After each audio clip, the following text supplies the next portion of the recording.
বন্ধুগণ স্বাগত। আমি শীতাংশু, দেশ বিদেশের খবর নিই।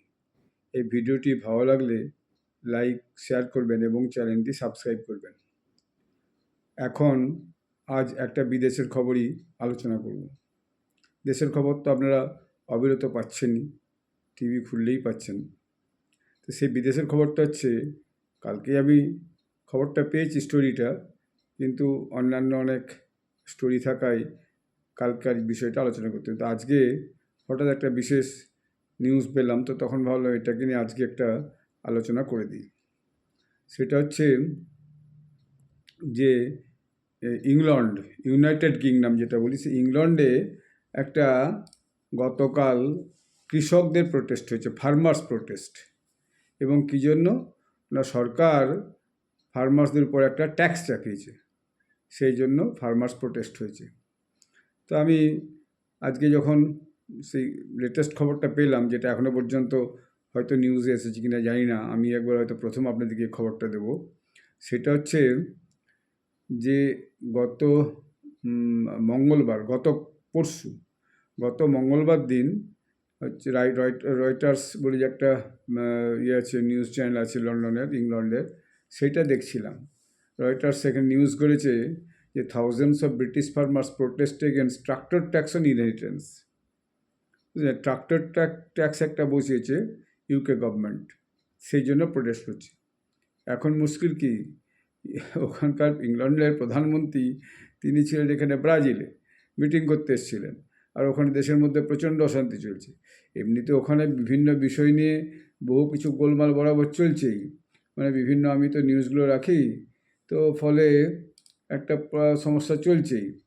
তো এরপরে ওনারই টাইমটা এখন খারাপ যাচ্ছে, কারণ এক তো উনি ক্ষমতায় আসার পর থেকে সমস্যায় জেরবার, আর্থিক অবস্থা খুব খারাপ ইংল্যান্ডের, এবং ওখানে ইনফ্লেশন খুব বেশি, এবং ওই ইউক্রেন রাশিয়া যুদ্ধে ইউক্রেনকে সাহায্য করতে যে ভয়ানক ক্ষতি হয়েছে। তো এইরকম একটা অবস্থায় এবার ওখানে ট্যাক্সটা বাড়িয়েছে। এখন এটা কিসের উপর ট্যাক্সটা? মূলত ইনহেরিটেন্স ট্যাক্স বলছে। তো ইনহেরিটেন্স ট্যাক্সটা কী আসলে? ইনহেরিটেন্স ট্যাক্সটা আমাদের দেশে নাই, আমরা কোনোদিন শুনিনি ইনহেরিটেন্স ট্যাক্সটা কী। যদি ইনহেরিটেন্স ট্যাক্সটা শুনতে চান, সেটা হচ্ছে যদি কোনো সম্পত্তির আমি উত্তরাধিকার হই, বাবার সম্পত্তি, দাদুর সম্পত্তি, মামার সম্পত্তি, দিদিমার সম্পত্তি উত্তরাধিকার হই, এখানে কোনো কর দিতে হয় না, কারণ আমাদের ইনহেরিটেন্স ট্যাক্স ভারতবর্ষে নাই। কিন্তু আমাদের দেশে কিছুদিন আগে একজন বিরোধী নেতা ইনহেরিটেন্স ট্যাক্স অ্যাপ্লাই করবো যদি তারা ক্ষমতায় আসে, এরকম বলেছিল। তো সেটা নিয়ে ভীষণ সমালোচনা হয়েছিল। প্রথমে বলেছিল যে আপনার ইনহেরিটেন্স ট্যাক্সটা দিয়ে দিন, যত দাদুর সম্পত্তি নিয়ে, দিদিমার সম্পত্তি নিয়ে, পরদাদার সম্পত্তি নিয়ে বসে আছেন। তো যাই হোক, সেটা নিয়ে বলছি না। তো ব্যাপারটা হচ্ছে যে যদি আপনি ইনহেরিটেন্স ট্যাক্স তখনই দিতে হয় যেখানে যদি কেউ সম্পত্তি বিক্রি করতে চায়, যে সম্পত্তিটা উত্তরাধিকার সূত্রে পেয়েছে, আমি তো উত্তরাধিকার মামাবাড়ির সম্পত্তি পেয়েছি, মামাবাড়ির সম্পর্কে দিদিমা, দাদুর মামাবাড়ি সম্পর্কে দিদিমা দাদুর কোনো কেউ ওয়ারিশ ছিল না, আমি তার হচ্ছে যে ওয়ারিশান এখন। তো তাহলে সেই সম্পত্তি সূত্রে, উত্তরাধিকার সূত্রে প্রাপ্ত কোনো আয়, বা সেই আয় থেকে যদি মুনাফা হয়, কোনো যদি সম্পত্তি থাকে সেখান থেকে যদি মুনাফা হয়, তাহলে আপনাকে তার জন্য একটা ট্যাক্স দিতে হয়। এটা অনেক দেশে আছে, আমেরিকাতে আছে, শুনেছি যে আমেরিকাতে নাকি ইনহেরিটেন্স ট্যাক্স আছে, এবং সেইটা ব্রিটেনে লাগু করতে চেয়েছে। তো এই যে ব্রিটেনে লাগু করতে চেয়েছে, এইটাই হচ্ছে এখন সবচেয়ে বড় ওখানে সমস্যা হচ্ছে। এখন এরই বিরুদ্ধে সব ওখানকার যে কৃষকরা, তারা সব রাস্তায় নেমে গেছে, এবং তারা ট্রাক্টর নিয়ে পার্লামেন্ট পর্যন্ত হাজির হয়েছে, এবং তারা কতগুলো স্লোগানও দিয়েছে। এবং স্লোগান দিয়েছে যে যদি বলি আপনাদেরকে, no farmer no food no future, stammer the farmer hammer. মানে ওখানে যে প্রধানমন্ত্রী স্ট্যামার বলছে, হাতুড়ি দিয়ে ফার্মার দিকে, কৃষক দিকে পিটছে। এবং ওখানকার পুলিশের মতেই প্রায় 10,000 প্রোটেস্টার ছিল, কিন্তু হচ্ছে যে 10,000 প্রোটেস্টার ছিল, কিন্তু সরকার বলছে যে এইটা একটা সম্ভব নয় আমাদের পক্ষে, আমরা এটা করেছি। এখন যে যে ওখানকার মিনিস্টার, কি বলে আপনার ওই অর্থমন্ত্রী, ফাইন্যান্স মিনিস্টার, তার নাম হচ্ছে, ফাইন্যান্স মিনিস্টারের নাম হচ্ছে ফাইন্যান্স মিনিস্টার, তিনি এখন সবচেয়ে প্রবলেমে পড়ে গেছেন, কারণ তিনি তো ট্যাক্সটা বাড়িয়েছেন, তার বিরুদ্ধে সবাই রাগ বেশি। এখন তো তাকে কেউ, র্যাচেল রিভস ফাইন্যান্স মিনিস্টার, মহিলা একজন, তো তার বিরুদ্ধেই এখন সবারই ক্ষোভটা রাখবে যে সে কেন এটা বসালো, ট্রাক্টরের উপর কেন ইনহেরিটেন্স ট্যাক্স বসালো। এখন এই ফার্মার্স প্রোটেস্টটা নতুন কিছু নয়, কৃষকদের যে ধর্না, এটা নতুন কিছু নয়। আমরা গত বছর বা তার আগের বছর দেখেছি দিল্লিতে, বা এবছরের প্রথম দিকেও একবার হয়েছিল, বারবার মাঝে মাঝেই ফার্মার্স প্রোটেস্টে জেগে ওঠে আমাদের দিল্লির পাশে। পাঞ্জাব থেকে ফার্মার্সরা, মূলত কৃষকরা এসে ওখানে সিঙ্গু বর্ডার, সেখানে এসে ধর্না দিয়ে বসেছিল দীর্ঘদিন। এখন সেই ধর্নাটাকে মূলত একটা লেফট লিবারেল লবি এবং বলাই একটা বিদেশি শক্তি, তার পিছনে কানাডার বিভিন্ন গোষ্ঠীর একটা মদত ছিল, আমেরিকার বিভিন্ন গোষ্ঠীর একটা মদত ছিল, বিশেষত অনেক ধনী লোক তারা চাইছিল ভারতের মধ্যে একটা ডিস্টারবেন্স করতে, তারা ওটার পিছনে ছিল। তো কি না, সরকার একটা ফার্ম প্রডিউসের উপর একটা নতুন আইন করেছিল, ঠিক আছে, কৃষি আইন। সবাই কৃষি আইন, জমি গাড়ি নেবে, জমি রাখতে দেবে না, এসব বলে ব্যাপারটা প্রচার চলেছে। এবং সেখানে সারা ভারতবর্ষের ফার্মার্সরা কিন্তু যোগদান করেনি, কেবলমাত্র পাঞ্জাবের মূল ফার্মার্স, আর হরিয়ানার সামান্য কিছু, আর উত্তরপ্রদেশের খুব সামান্য কিছু, তারা খুব একটা পৌঁছতে পারেনি। উত্তরপ্রদেশ সরকার খুব কড়া, সে কাউকে সেখানে করতে দেয়নি। তো তারা প্রচেষ্টা করেছিল এবং দীর্ঘদিন তারা ওখানে বসেছিল, খুব ঝামেলাও করেছিল। তো যাই হোক, সরকার পরবর্তীকালে সে ফার্ম ল যেটা করেছিল, সেল অফ ফার্ম প্রডিউসেস, মানে জমিতে যে সমস্ত উৎপাদন হচ্ছে, ধান, চাল, সবজি, টমেটো, করলা, লঙ্কা, যা কিছু উৎপাদন হচ্ছে, সেগুলো বাজারে কীভাবে বিক্রি করবে, সেটা কিন্তু সরকার যা ইন্টারেস্ট, এখন সেটা সরকার উইথড্র করে নিল। না, ঠিক আছে, এটা যদি তোমরা বলে তোমাদের সুবিধার জন্য, ভালোর জন্য আমি এটাকে উইথড্র করে নিচ্ছি। উইথড্র করে নেওয়ার পর এখন দেখা যাচ্ছে যে তাতে কিন্তু কৃষকদের লস হয়েছে। ফার্ম বিলটা থাকলেই ভালো হতো। এখন পাঞ্জাবের কৃষকরা আবার ঝামেলা করছে যে আমাদের যে এমএসপি, মিনিমাম সাপোর্ট প্রাইস, যে দামে ধান কেনার কথা, যে দামে গম কেনার কথা, সেসব সরকার কিনছে। এখন পাঞ্জাবে আম আদমি পার্টির গভর্নমেন্ট, তো আম আদমি পার্টির গভর্নমেন্ট, তারা এখন ব্যাপারটা সামাল দিতে পারছে না, সেই জন্য ওখানে এখন ফার্মার্সরা আবার মাঝখানে রেল রোকো করেছিল, রাস্তা রোকো করেছিল, বিভিন্ন রকমের হচ্ছে যে তাদের দাবি নিয়ে তারা আন্দোলনটা করেছিল। এখন এই যে লন্ডনে যেটা হয়েছে, এটাও খুব একটা মারাত্মক ব্যাপার। এবং একটা ভালো একটা ছবি দেখলাম, মজাদার ছবি, যে সেখানে ওই পরিবারের বাচ্চারা, শিশুরা, তারা যে টয় ট্রাক্টর, সেই টয় ট্রাক্টরে বসে সখানেক শিশু, ওখানে যে বাচ্চা, যে এই 5 বছর, 6 বছর, 8 বছর, 10 বছর বাচ্চা, ওখানে যে ধর্নাতে সখানেক আরও বেশি হবে, একটা এক দল বাচ্চা ছেলে, তারা ওখানে যে হচ্ছে যে ধর্না দিচ্ছে এর বিরুদ্ধে। তো এখন এই পর্যন্ত চলছে। তো G20 সে তো সব নেতারাই মোটামুটি, বিভিন্ন দেশের লিডাররা ধীরে ধীরে দেশে ফিরে যাচ্ছেন। আমাদের প্রধানমন্ত্রীও গোয়েনা থেকে সম্ভবত কালকে ফিরে চলে আসবেন। তো দেখা যাক বাকি সব নেতারা ফিরে গেছে। যদি ব্রিটিশ প্রধানমন্ত্রী কের স্টারমার, এর আর সমস্যা যাচ্ছেই না। ক্ষমতায় আসার পর এক তো ওখানে ভয়ানক ইমিগ্রেশন সমস্যা, তারপর ল অ্যান্ড অর্ডারের সমস্যা, তারপর ওখানে আরও বিভিন্ন রকমের ঝামেলা মাঝে মধ্যে লেগেই আছে। হ্যাঁ, সেই নিয়ে পুলিশ, কোর্ট, কেস কাছারি সব বিভিন্ন সময় লেগেই আছে। তার উপরে এই যে ফার্মার্স প্রোটেস্ট, এইটা তার কাছে একটা বিরাট হেডেক হয়ে দাঁড়িয়েছে। তো এইরকম একটা অবস্থার মধ্যে আমি দেখছিলাম এই যে একটা ট্রাক্টর নিয়ে ওদের পার্লামেন্ট ভবনের সামনে বিশাল গেটের আছে, তার সামনে দাঁড়িয়ে দি ফাইনাল স্ট্র, একটা খড়ের আঁটি দেখাচ্ছে একজন কৃষক। খড়ের আঁটিতে কি বলছে, এই খড়ের বোঝাটাই শেষ, আর আমরা চাষ করবো না। বুঝতে পারছেন?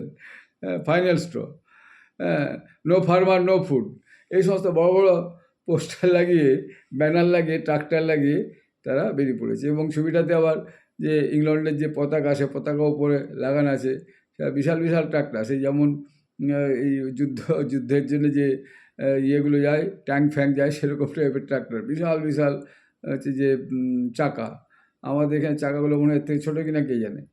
যাই হোক, তো farm military inheritance tax rules announced in labour budget. এই যে লেবার বাজেট এটা অ্যানাউন্স করা যে 2026 সাল থেকে 20% ফার্ম হচ্ছে যে ইনহেরিটেন্স ট্যাক্স দিতে হবে যারা এটা করবে। এইটা নিয়েই সব যে এখন সমস্যা তৈরি হয়েছে। এখন এরপরে কী হয়েছে আজকে, এটা তো আছেই, no farmers no food no future, বিভিন্ন রকমের পোস্টার তারা নিয়ে এসছে, বহু পোস্টার। এই দেখছি বাচ্চারা সব ছোটো ছোটো গাড়িতে চেপে, ট্রাক্টরের মতো গাড়িতে, ট্রাক্টর গাড়িতে চেপে চালিয়ে নিয়ে এসে সব বসে আছে লাইন দিয়ে, এবং একটা বিশাল পোস্টার নিয়ে no farmers no food no future নিয়ে সব মহিলা পুরুষ সবাই, ভয়ানক ঠান্ডা এখন ওখানে, তো সব হচ্ছে যে মাথায় টুপি টুপি পরে মোটা মোটা সব জ্যাকেট পরে দাঁড়িয়ে আছে। হ্যাঁ, এইটা হচ্ছে ব্যাপার।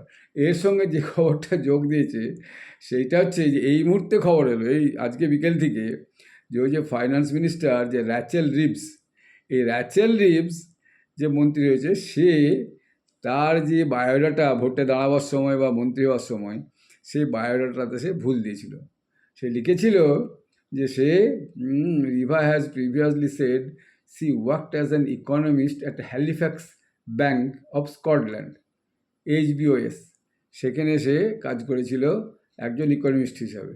যাই হোক, এখন তার লিঙ্কডইন প্রোফাইল দেখা যাচ্ছে সেটা সে করেনি। হ্যাঁ, সে ছিল রিটেল ব্যাঙ্কিংয়ে, ইকোনমিস্ট হিসাবে সে মোটেও ছিল না। এইটা নিয়ে এই দুজন এমপি, হ্যাঁ, টরি এমপি গ্রাহাম স্টুয়ার্ট এবং অ্যালেক্স বুকঘ্রাট, এরা দুজনে তার স্ট্যান্ডিং কমিটির একটা এক্সপ্লানেশন চেয়েছে যে এটা কেন ওকে পদত্যাগ করতে হবে, এরকম কারণ নিজের সিভিতে একটা পাবলিক রিপ্রেজেন্টেটিভ দেও। আমাদের এখানে হয়েছে, আমাদের দেশেও কিছু কিছু নেতার সার্টিফিকেট নিয়ে কোশ্চেন উঠেছে এবং সে সার্টিফিকেট যাঁচ ফাঁচ হয়েছে এবং তারপর সেসব নিয়ে কথা ঘুরিয়ে দিয়েছে। ঠিক আছে, ওই সার্টিফিকেটে লেখায় ভুল আছে, টাইপে ভুল আছে, সব বলে কথা ঘুরিয়ে দিয়েছে, সব পুরোনো গল্প। তো এইসব গল্প আমি আর বলতে চাই না, কার কী সেসব আমি আর বলছি না, আপনাদের যদি নলেজ থাকে আপনারা বুঝে নিন। এসব বলা আমার ঠিক মনে হয় না। তো যাই হোক, সেইটা এখন এই মুহূর্তের খবর। তখন আমি বললাম তাহলে মজাটা ভালোই লেগে গেছে, মিস্টার স্ট্যাবার ফিরে গেছে।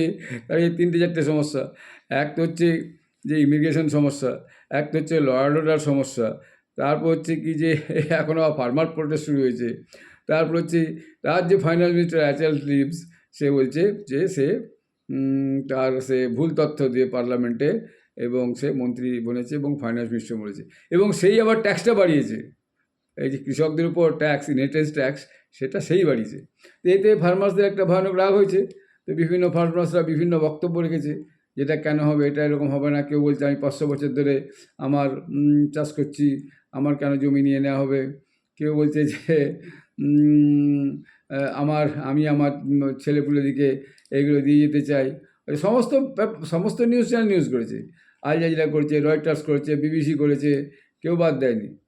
তো এমনিতেই তো নিউজ তো খুব প্রমিনেন্ট, তো ওখানে সঙ্গে সঙ্গে হচ্ছে সব নিউজ হয়ে গেছে। এবং সবচেয়ে মজার ব্যাপার হচ্ছে একটা ওখানকার একজন ব্রিটিশ ইয়ং ছেলে, ইউটিউব জার্নালিস্ট, তারও একটা খবর শুনছিলাম, সে একটা খবর করেছে।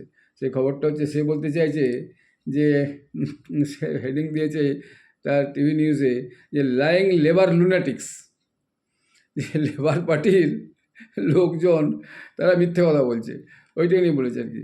তো সেখানে অনেকে কমেন্ট করেছে, কেউ বলছে আমি কোথাও একটা চাকরি করেছিলাম ওয়্যার হাউসে, সেখানে একটা ভুল সার্টিফিকেট দিয়েছিলাম না কিছু একটা দরখাস্ত করেছিলাম, লিখেছিলাম, আমাকে অ্যারেস্ট করা হয়েছিল এবং 120 দিনের জন্য আমাকে কমিউনিটি সার্ভিস করে দেবে। ধরুন কমিউনিটি সার্ভিস, জেল ফেলের থেকে রাখার থেকে বলে যাও তুমি গ্রামে গিয়ে সেবা করো, কমিউনিটি সার্ভিস। আমাদের ওখানে কিছু কিছু জায়গায় চালু হয়েছে যে যাও তুমি ওখানে যে ভারত সেবাশ্রমের সঙ্গে কিছুদিন কাজ করবে, সেবা করবে, রামকৃষ্ণ মিশনে যে খাবার বিলি করবে, ঘাস ফাঁস কাটবে, বাগান টাগান পরিষ্কার করবে, এরকম কমিউনিটি সার্ভিস।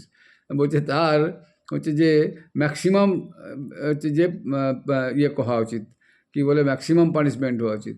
এখনও পর্যন্ত তাকে ক্ষমতা রেখেছে কেন, এরকম সব বলছে। ব্রিটিশ পার্লামেন্টের ছবি দিচ্ছে, সেখানে খুব চেঁচামেচি হচ্ছে ব্রিটিশ পার্লামেন্টে, যে কেন এরকমভাবে তথ্য ভুল দিয়ে কেন মন্ত্রী হয়েছে। তো এই যে ব্যাপারগুলো খুব গোলমালিয়ে এখন দাঁড়িয়েছে। তো সেই জন্য এখন যে ব্রিটিশ প্রধানমন্ত্রী, সে খুবই সমস্যায় আছে। আমি এই রিপোর্টগুলো দেখছিলাম যে সব মিলিয়ে যে তার একটা অবস্থা, সেটা খুবই খারাপ। একজন কৃষক বলছে যে আমি যে আমার সম্পত্তিটা আমার নাতি নাতনির জন্য 500 বছর চাষ করছি, আমাকে যদি এটা দিয়ে যেতে হয়, তাহলে আমার কী লাভ? আমি তো কী জন্য আমি দিয়ে যাবো ইনহেরিটেন্স ট্যাক্স? তো এইটা এখন ওখানে খুব একটা গোলমাল শুরু হয়েছে। দেখা যাক আগামী দিনে কী হয়। র্যাচেল লিভস পদত্যাগ করে কিনা ফাইন্যান্স মিনিস্টার থেকে, বুঝতে পারছেন, একটা প্রধানমন্ত্রীর আন্ডারে একটা ফাইন্যান্স মিনিস্টার মানে খুব গুরুত্বপূর্ণ post, next to prime minister, likely next to prime minister. যে সমস্ত 4টে-5টা দপ্তর থাকে একটা দেশে, হ্যাঁ, প্রধানমন্ত্রীর অফিস, স্বরাষ্ট্রমন্ত্রীর অফিস, পররাষ্ট্রমন্ত্রীর অফিস এবং যে কী বলে আপনার রক্ষামন্ত্রীর office, defence minister, foreign affairs, স্বরাষ্ট্র এবং ফাইন্যান্স, এই 4-5টা হচ্ছে সবচেয়ে মূল্যবান দপ্তর। তো এরকম একটা যদি স্ট্যামারে যদি ফাইন্যান্স মিনিস্টারকেই এরকম একটা বদনাম নিয়ে পদত্যাগ করতে হয়, তার কী অবস্থা? যে বলছে যে লেবার লাইং লুনেটিক্স। তো এরকম একটা অবস্থার মধ্যে ইংল্যান্ডের রাজনীতি চলছে। তো দেখা যাক কী হয়। আমি বললাম এটা একটা নতুন খবর, এটা সবাইকে জানাই। ধন্যবাদ, নমস্কার।